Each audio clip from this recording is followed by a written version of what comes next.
पिछले एपिसोड में हमने देखा था कि ब्लाइंड कहता है कि थोड़ी ही दूर पर लड़ाई चल रही है। उसके बाद सभी ने ग्रैंडपा ब्लाइंड की तारीफ की थी। अब आगे देखेंगे। चिन्मू अच्छी तरह जानता था कि ब्लाइंड की गॉड माइंड्स आइज कितनी शक्तिशाली है। भले ही ब्लाइंड की आंखें नहीं देख सकती, लेकिन जो वो देख सकता है वो दूसरों की तुलना में कहीं अधिक है। वह खड़ा हुआ और दूर देखने लगा। उस पर्वत के चारों ओर अब भी सुनहरी किरणें घूम रही थीं।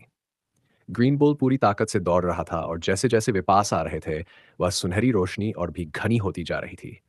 वे रोशनी पर्वत के चारों ओर इस तरह घूम रही थी, मानो हवा में सुनहरे स्ट्रीमर्स लहरा रहे हों। पास आने पर उन्होंने देखा कि उन सुनहरी रोशनियों में अनगिनत आकार छिपे हुए थे। वे डिवाइन आर्ट्स थे जो शामन किंग्स ने छोड़े थे।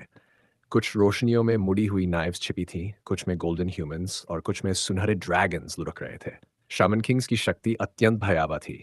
केवल वे शामन्स जो सेलेस्टियल बीइंग realm तक पहुंचते थे, वही शामन किंग कहलाते थे।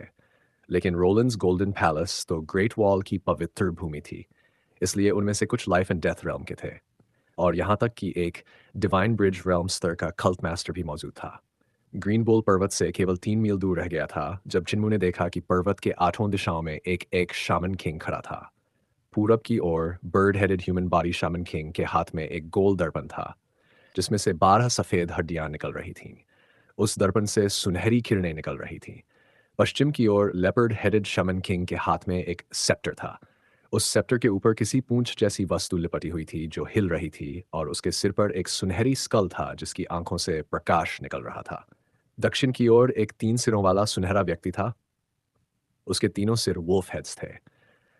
उत्तर की ओर एक शामन किंग था जिसका सिर मानव का था, लेकिन पीठ पर 2 सुनहरे पंख थे। उसके पंखों से गोल्डन स्वॉर्ड्स निकल रहे थे जो पर्वत के केंद्र की ओर वार कर रहे थे।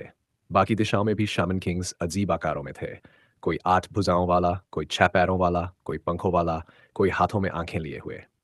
चिन्मू ने भले ही ग्रैंड शामन रूडा स्क्रिप्चर्स देखी हों, पर इस दृश्य को देखकर वह भी दंग रह गया।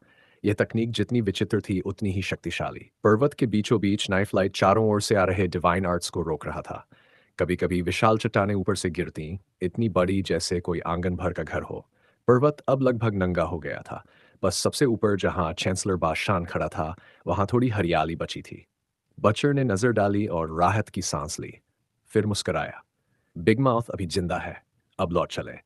चिन्मू को हंसी और उलझन दोनों हुई। ग्रीन बुल और तेज दौड़ने लगा। पर्वत के नीचे पहुंचने से पहले ही बचर अचानक हवा में उछला और एक नाइफ लाइट ने आकाश को चीर दिया। उसकी चमक इतनी तेज थी कि उसके बाद आकाश और गहरा लगने लगा। फिर एक आवाज गूंजी, हेवन खान। आवाज के साथ एक सिर नीचे गिरा और बिना सिर वाला शामन किंग अब भी हवा में फड़फड़ा रहा था। ये वही बर्ड बॉडीड शामन किंग था जो सबसे शक्तिशाली डिवाइन ब्रिज realm में था। बचर ने पास जाकर एक ही वार में उसे खत्म कर दिया था। बचर सहजता से वापस ग्रीन बुल की पीठ पर उतरा और बोला, तुम्हारे पुराने मालिक अब ठीक हैं। बस कुछ और चोटें झेलेंगे और निकल आएंगे। अब हमें रोलंस गोल्डन पैलेस की ओर चलना चाहिए। ग्रीन बुल हिचकिचाया, क्या हम ओल्ड मास्टर को बचाने नहीं जा रहे? वो हमेशा आपकी तारीफ करता था। बचर ने सिर हिलाया। क्यों बचाऊं? ताकि वो फिर मुझे तंग करे? गांव में जितने साल चैन से रहा उतने साल कभी नहीं मिले। अब अगर उसे देख लूं, सिरदर्द फिर लौट आएगा। ग्रीन बुल कांप गया। वह जानता था कि उसका मालिक एक बचर है जो गाय सुअर काटता है। तभी चांसलर बाशान की आवाज ऊपर से आई, कमजोर लेकिन जोश से भरी। मास्टर, सच में आप हैं। आपने इतने साल मुझे छोड़ दिया और खुद भागकर आराम से रहने लगे।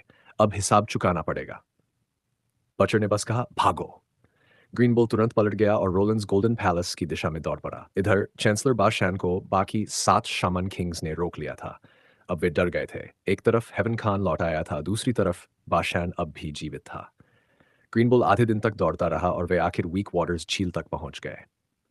बचर ने कहा, ब्लाइंड, तुम और मूर मेरे साथ चलो। अब जब मेरा निचला हिस्सा नहीं है, मैं अकेले उस बूढ़े से नहीं जीत सकता।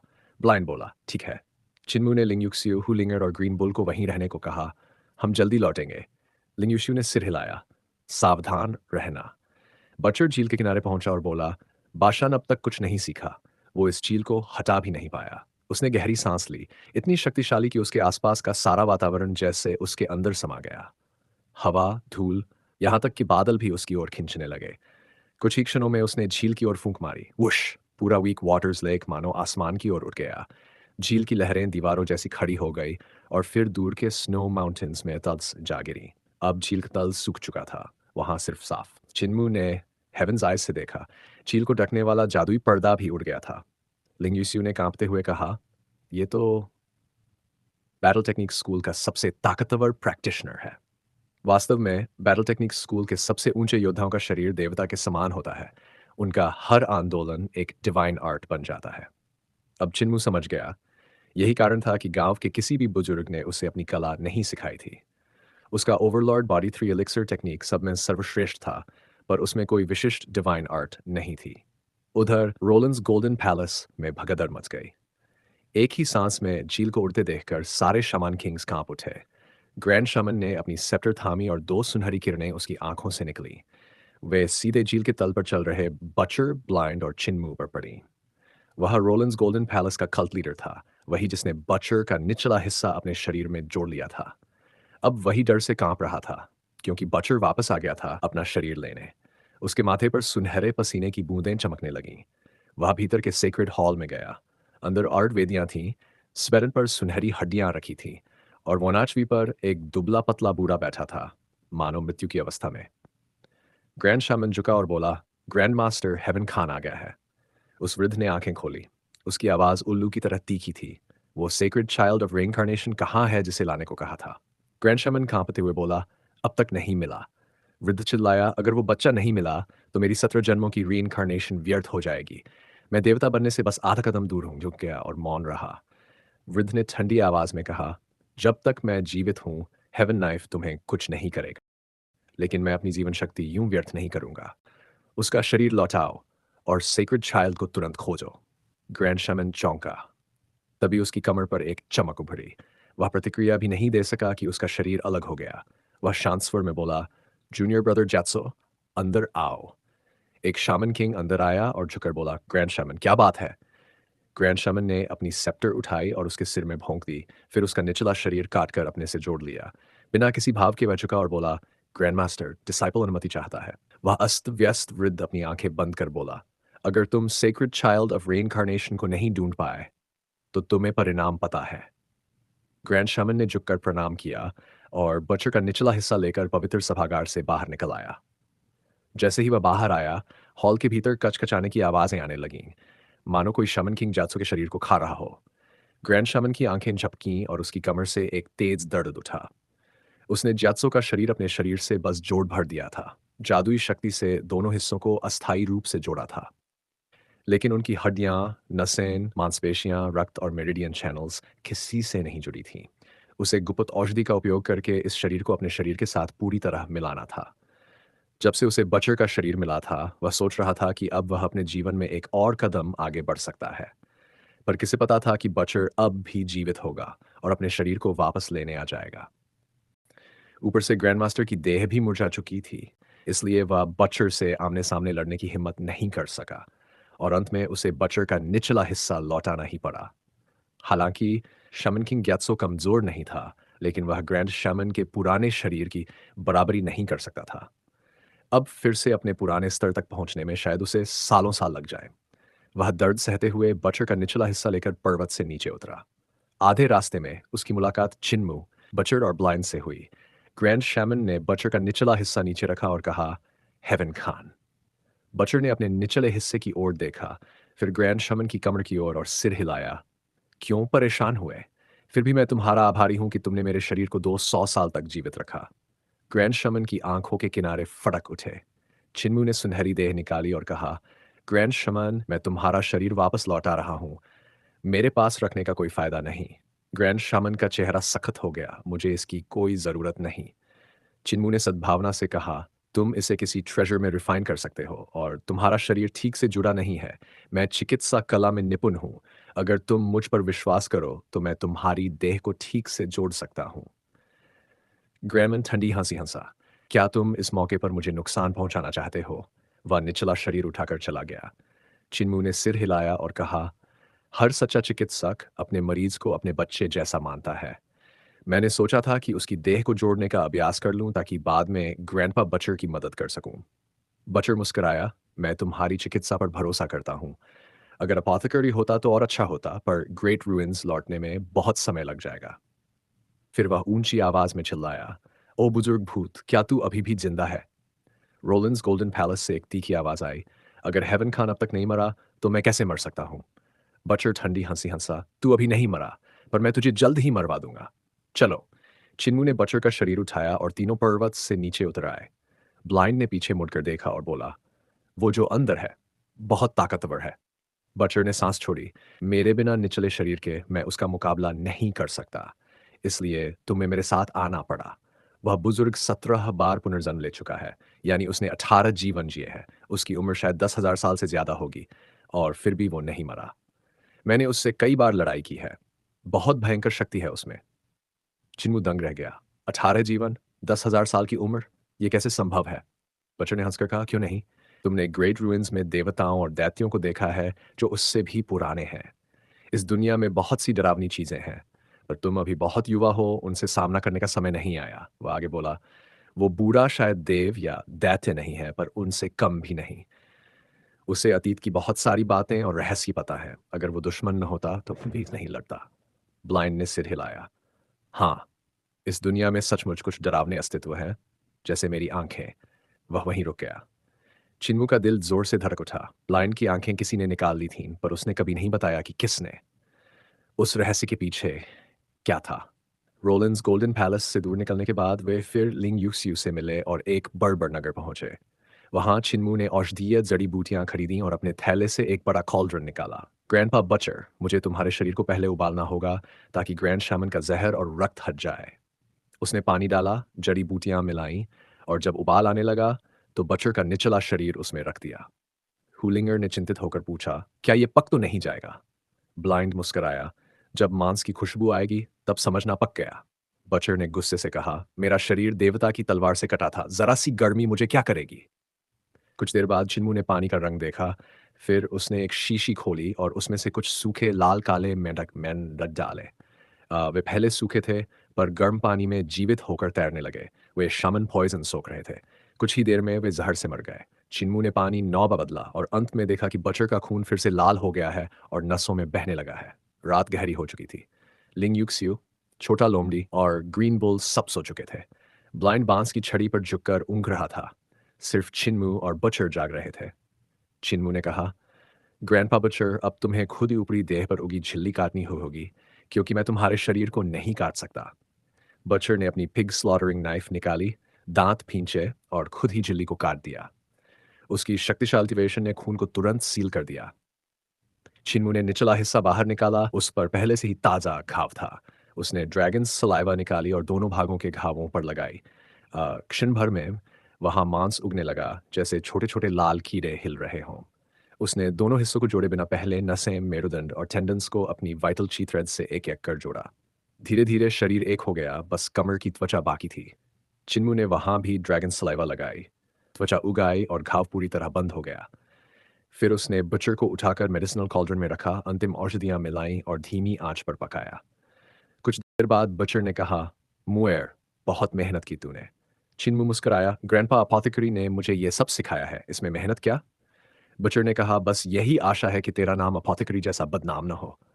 वह मुस्कुराया और बोला, तेरे पास वो सैक है, उसमें से तू जो जो चीजें निकालता है मुझे जरा दिखा।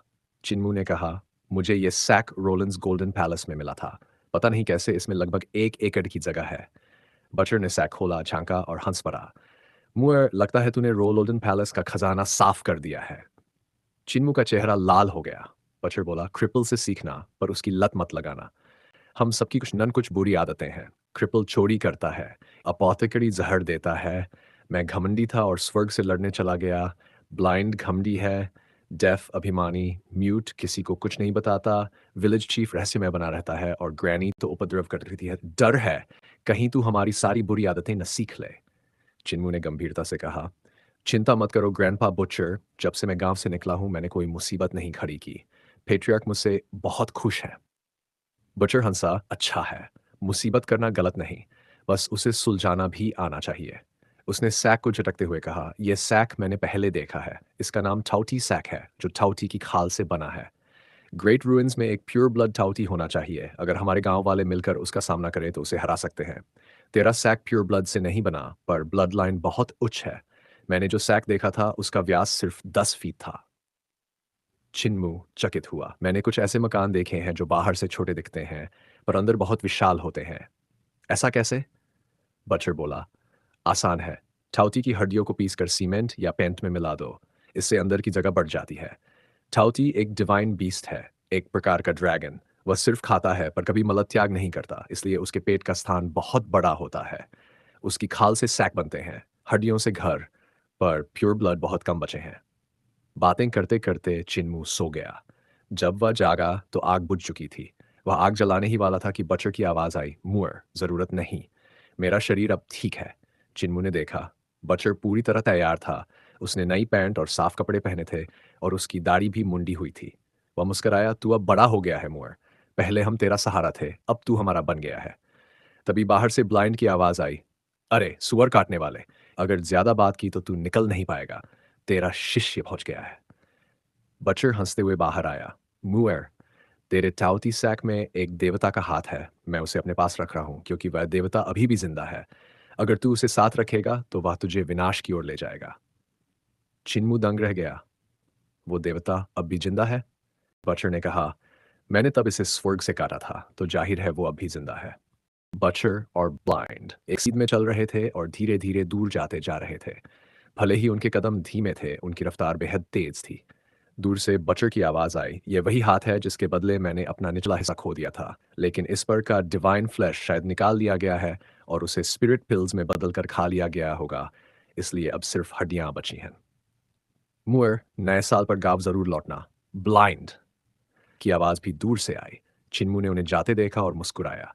वह उनकी परछाइयों की ओर हाथ हिलाकर बोला, मैं जरूर लौटूंगा नए साल पर। ब्लाइंड मानो उसे देख सकता था। उसने बिना पीछे देखे ही हाथ उठाकर जवाब में हाथ हिलाया। चिन्मू ने कहा, ग्रैंडपा ब्लाइंड वाकई कमाल के हैं, इतनी दूर से भी साफ साफ देख लेते हैं। थोड़ी देर बाद बहुत दूर से एक विशाल आवाज गूंजी, जूनियर चिन चिन। चिन्मू ने तुरंत पहचाना, यह चांसलर बाश शैन की आवाज है। उसने जवाब दिया, मैं यहाँ हूँ। लेकिन वो आवाज अभी पुकार रही थी, इंपीरियल एकेडमिशियन चिन, एकेडमिशियन चिन। चिन्मू ने फिर से चिल्लाया पर उसकी आवाज वहां तक नहीं पहुंची। वह समझ गया, चांसलर बाशैन शायद सैकड़ों मील दूर है, उसकी आवाज यहां तक आ सकती है, लेकिन मेरी आवाज वहां नहीं पहुंच सकती। तभी इंग्लिश जाग गई और बोली, कावर्ड, मुझे करने दो। उसने हाथ उठाया और फ्लेम डिवाइन आर्ट का प्रयोग किया। एक आग का गोला आसमान में फेंका जो ऊपर जाकर धमाके से फटा और गर्म लहरें फैला दी। चिन्मू ने मन में उसकी समझदारी की तारीफ की और मुस्कुराया, यह बेकार है, वह बहुत दूर है, यह नहीं देख पाएगा। हुलिंगर और हरा बैल भी जा गए। बैल ने इधर उधर देखा और पूछा, पुराने मालिक कहाँ हैं? चिन्मू ने जवाब दिया, वो जा चुके हैं। चांसलर बाशैन अब भी अलग अलग तरीकों से पुकारे जा रहा था। चिन्मू ने कहा, चलो हम सीमा पर की ओर चलते हैं। अगर चांसलर बाशैन हमें नहीं ढूंढ पाए तो वह वहीं जाएगा। हरा बैल अपने असली रूप में आया, उसकी पीठ पर चढ़ गए। लिंग यूशु भी कूदकर चढ़ी। बैल तेजी से सीमा की ओर भागने लगा। रास्ते में चिन्मू ने पूछा, तुम्हारी चोट ठीक हो गई? लिंग यूशु ने सिर हिलाया, हाँ, निशान भी नहीं बचा। देखो, कमर पर कट था, अब पूरा ठीक है।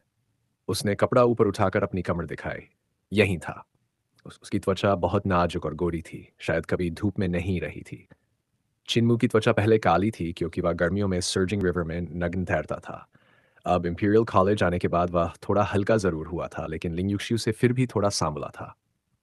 चिन्मू ने उंगली से उसके घाव वाली जगह छुई। वहां हल्का उभार महसूस हुआ। लिंगयुशु को गुदगुदी हुई और वह हंस दी। चिन्मू बोला, हिलो मत, मैं तुम्हारा क्लॉटेड ब्लड निकाल दूंगा, वरना हमेशा एक उभार रहेगा। लिंगयुशु चुपचाप खड़ी रही और कपड़ा थामे रही। चिन्मू ने अपनी वाइटल ची को ग्रीन ड्रैगन वाइटल ची में बदला और उसकी उंगली से पतले वाइटल ची के धागे निकलकर उसकी त्वचा में उतरने लगे। लिंगयुशु को हल्की झंझनाहट और गुदगुदी महसूस हुई। गुदगुदी हो रही है। चिन्मू ने सिर उठाए बिना कहा, थोड़ी देर सह लो, अब दर्द महसूस होगा। थोड़ी देर बाद उसे सुई जैसी चुभन हुई। नीचे देखा तो चिन्मू नेचर फ्रेग्रेंस सिल्क का रुमाल लेकर बहता हुआ क्लॉटेड ब्लड पोंछ रहा था। कुछ ही देर में त्वचा फिर से चिकनी हो गई। लिंगयुशु ने कपड़ा नीचे किया और भोली सूरत बनाकर बोली, डिवाइन फिजिशियन, मेरी पीठ पर भी घाव है, पता नहीं निशान रह जाएंगे या नहीं। हुलिंगर ने तुरंत जवाब दिया, मैंने तुम्हारी पीठ पर दवा लगा दी थी और लगाने से पहले क्लॉटेड ब्लड निकाल दिया था, निशान नहीं रहेंगे। लिंगयुशु ने उसकी ओर देखा। छोटी लोमड़ी मीठी मगर नकली मुस्कान दे रही थी। दोनों के मन में एक ही बात आई, हम्फ विक्सन। हुलिंगर ने पूछा, सिस्टर यूशु, तुम्हारी उम्र कितनी है? लिंग यूशु ने पलटकर कहा, पहले तुम बताओ। मैं 12 साल की हूँ। मैं 16। तुम यंग मास्टर से 1 साल बड़ी हो। लिंग युक्षु के दिल में जैसे किसी ने दो तीर चुभो दिए हों। ये छोटी सी लोमड़ी छोटी जरूर है, लेकिन चालें बहुत तेज चलती है। उसे पहले से शक था कि ये छोटी फॉक्स कुछ योजना बना रही है। हर रात चिन्मू के बिस्तर पर जाकर सोती है और ऐसे मासूम बनती है जैसे कुछ पता ही न हो। अब तो उसने खुलकर हमला करना शुरू कर दिया था। लिंग युक्षु बाहर से खुली स्वभाव की लगती थी, लेकिन अंदर से वह भी बहुत चालाक थी। उसने मुस्कुराकर कहा, सिस्टर लिंग, तुम्हारे पंजों के बाल बहुत मुलायम हैं। तुमने उन्हें मानव हाथों में क्यों नहीं बदला? हुलिंगर ने उबासी ली और बोली, यंग मास्टर को ऐसे ही पसंद है। सिस्टर लिंग, तुमने पूरा रूप क्यों नहीं बदला? यंग मास्टर को ऐसे ही पसंद है। तुम्हारी आंखें हमारे ऐसे ही पसंद है। लिंग यूशु हार गई। ये छोटी लोमड़ी पूरी तरह सुरक्षित थी, हर वार पलटकर करती थी। वह सोचने लगी, यह चाल किसने सिखाई इस विक्सन को? हुलिंगर अंदर ही अंदर बहुत गर्व महसूस कर रही थी। उसने रेन लिसनिंग पेविलियन की नौकरानियों से ऐसे मामलों की तकनीकें सीख ली थीं। लिंग अब हंसे या नाराज हो, समझ नहीं पा रही थी। वह सोचने लगी, मैं एक छोटी लोमड़ी से जल रही हूँ। यह तो शाही मर्यादा के खिलाफ है। फिर उसने खुद को दिलासा दिया, मेरे पास तो शरीर भी है, सुंदरता भी है। चिन्मू ने बस मजाक में मुझे थोड़ी मोटी कहा था। ये लोमड़ी तो अपना रूप ही नहीं बदलती, जीत तो मेरी ही है। सीमा के पास पहुंचने से पहले चांसलर बाशान आखिरकार उनसे मिल गया। जब उसने देखा कि बचर जा चुका है तो जोर जोर से रोने और स्वर को कोसने लगा। चिन्मू ने उसे समझाया, वो तुम्हें याद जरूर करते हैं, बस तुम्हारी बातूनी आदत पसंद नहीं, इसलिए पहले चले गए। असल में उन्होंने ही सबसे पहले तुम्हें बचाने दौड़ लगाई थी। अब रोना बंद करो, मार्शल खान को लड़कियों की तरह रोते नहीं देखना चाहिए। बादशाह ने आंसू पोंछे और चिन्मू को अपना पूरा जीवन सुनाने लगा। बचपन की सजाएं, कल्टीवेशन के अनुभव, हेवन नाइफ के कपड़े धोना और गांव से चोरी छिपे सूप लाना। चिन्मू ने बेपसी से लिंग युक्षु की ओर देखा। उसने बस कंधे उचका दिए। इंपीरियल कॉलेज यंग पेट्रियार्क ने चुपचाप अपनी चीजें समेटी, छोटा सा गठरी बनाई और अपना ऑफिशियल सील दरवाजे पर लटका दिया। पता नहीं क्यों, लेकिन नावेल में हेवनली डेविल कल्ट के पैट्रियार्क को यंग पैट्रियार्क ही कहा गया है, इसलिए मैं आगे उन्हें इन्हें यंग पैट्रियार्क ही कहूंगा। उसने एक नज़र इंपीरियल कॉलेज पर डाली और हल्की मुस्कान दी। एल्डर ऑफ डिसिप्लिन एक बांस की टोकरी लेकर आया जिसमें एक छाता, कुछ स्क्रॉल और किताबें थीं। चलो, यंग पैट्रियार्क ने कहा, बाकी को मत जगाना। वे दोनों चुपचाप पहाड़ से उतरे। नीचे पहुंचे तो ड्रैगन चिलिन खड़ा होकर पूंछ हिलाने लगा। यूथ ने कहा, अब मेरी उम्र ढल चुकी है, मैं तुम्हें आगे नहीं ले जा सकता। अगर तुम मेरे साथ रहे तो बस मेरे मरने का इंतजार करोगे। अब तुम आजाद हो। उसने ड्रैगन चिलिन की जंजीर खोल दी। चिलिन बोला, अगर मैं तुम्हारे बिना रहूं तो जाऊं कहाँ? यू वर बॉर्न फ्री, उसने कहा, जहां चाहो जा सकते हो। फिर उसने इंपीरियल कॉलेज की ओर देखा, जिसे उसने खुद बनाया था। आंखों में हल्की उदासी थी। फिर बोला, मैंने अपनी जिंदगी के आखिरी साल यहां बिताए, पर मैं यहां मरना नहीं चाहता। वह एल्डर ऑफ डिसिप्लिन को रोककर आगे बढ़ा। तभी इंपीरियल प्रीसेप्टर रास्ते में मिला। इंपीरियल प्रीसेप्टर बोला, डाउ फ्रेंड, तुम यूं ही जा रहे हो? सम्राट से अनुमति नहीं लोगे? यंग पेट्रियार्क मुस्कुराया। जब पद मिला था तब सम्राट के लिए नहीं आया था, तो अब उसके लिए क्यों जाऊं? मैं खुश हूं कि तुम मुझे विदा देने आए। इंपीरियल प्रीसेप्टर ने गहरी सांस ली। तुम मौत का सामना मुस्कान से कर सकते हो। मुझे नहीं पता मुझे कितने साल लगेंगे उस कंग तक पहुंचने में। मैं तुम्हें विदा करता हूं। दोनों साथ चलते रहे। एल्डर ऑफ डिसिप्लिन पीछे पीछे बोला, जब सुना कि तुम जा रहे हो लगा दिल का हिस्सा खाली हो गया। इस दुनिया में कोई मुझे तुमसे बेहतर नहीं समझता। यंग पेट्रियार्क ने कहा, तुम्हारे सपने बड़े हैं और रास्ता कठिन। मैं अब कुछ नहीं सिखा सकता। अब सब कुछ तुम्हें खुद सीखना होगा। इंपीरियल प्रिसेप्टर रुका। तुमने मुझे शिष्य क्यों नहीं बनाया? यंग पेट्रियार्क ने शांति से कहा, क्योंकि मुझे पता था कि एक दिन तुम मुझसे आगे निकलोगे। मैं तुम्हारा गुरु बनने योग्य नहीं था। मैंने खुद तुमसे बहुत कुछ सीखा, इसलिए मैं तुम्हें अपना शिष्य नहीं कह सकता। इंपीरियल प्रिसेप्टर फिर बोला, कभी कभी सोचता हूं, जो रास्ता हम चुन रहे हैं, क्या वह सही है? यंग पेट्रियार्क ठहर गया और उसकी ओर देखा। दूसरों की नज़र में यह ऑर्थोडॉक्स पाथ नहीं है, लेकिन हमारी नज़र में यही सच्चा रास्ता है। हमने प्राइमरी स्कूल्स, कॉलेजेस और इंपीरियल कॉलेज बनाए ताकि हर किसी को समान ज्ञान मिले, चाहे वह आम आदमी हो या सेक्ट डिसीपल। उनके अनुसार यह अपराध है, लेकिन हमारे अनुसार यही धर्म है। दूसरे क्या कहते हैं उसकी परवाह मत करो। जो सही है, वही सही है। दूसरों की आँखें उसे गलत नहीं बना सकती। तो चलिए आज की कहानी यहीं ख़त्म करते हैं। अगर आपको वीडियो पसंद आया हो तो एक लाइक ज़रूर करें, अपने विचार कमेंट में बताएँ और ऐसे ही शानदार कंटेंट के लिए चैनल को सब्सक्राइब करना ना भूलें। बाकी का हिस्सा हम अगले भाग में देखेंगे। धन्यवाद।